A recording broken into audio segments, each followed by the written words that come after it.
আরে বিন্দু মাসি যে কি খবর? আপনি তো আর এখন বিন্দু মাসির হাতের পান খেতে আসেন না, তাই বাড়ি বয়ে আপনাকে পান খাওয়াতে এলাম। সম্পর্কটা এখানেই শেষ করে দিলেন সামন্ত মশাই? এ তুমি কি বলছো মাসি? তোমার সঙ্গে আমার সম্পর্ক কি আজকের?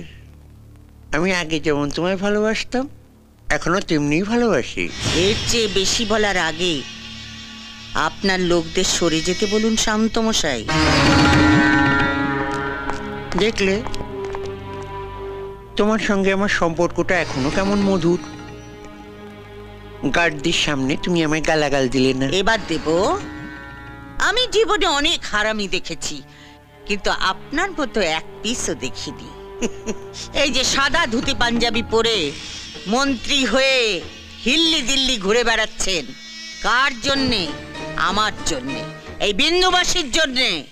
ভোটের সময় বুথের সামনে বোমা ফেলে ছাপ্পা মেরে আমার ছেলেরা 60% ভোট আপনার পকেটে ঢুকিয়ে দিয়েছিল। তারপর আপনি জিতেছিলেন, তারপর আপনি মন্ত্রী হয়েছেন। আমি কি সে কথা একবারও অস্বীকার করেছি মাসি? চুপ হারামজাদা, আগে আমাকে শেষ করতে দে। আমাকে কথা দিয়েও টিকিটটা বাবলু কোলেকে পাইয়ে দিলি। বাবলু আর বড় কাছে মই লাগিয়েছিল। পার্টি প্রেসিডেন্ট নিজে ওর নাম প্রস্তাব করেছে। তবে আমিও বলে দিয়েছি, কর্পোরেশনের মেয়র কিন্তু মাসিকেই করতে হবে। গোটা শহরটা হবে তোমার। মেয়রের চেয়ারে বসে লুটে পুটে খাবে। তোর মেয়রের চেয়ারে আমি ইয়ে করি। বিন্দু মাসি কারু ভিক্ষে নেয় না। আপনার পার্টি আমাকে টিকিট দিক বা না দিক, ভোটে আমি দাঁড়াচ্ছি ওই বাবলু কোলের বিপক্ষে।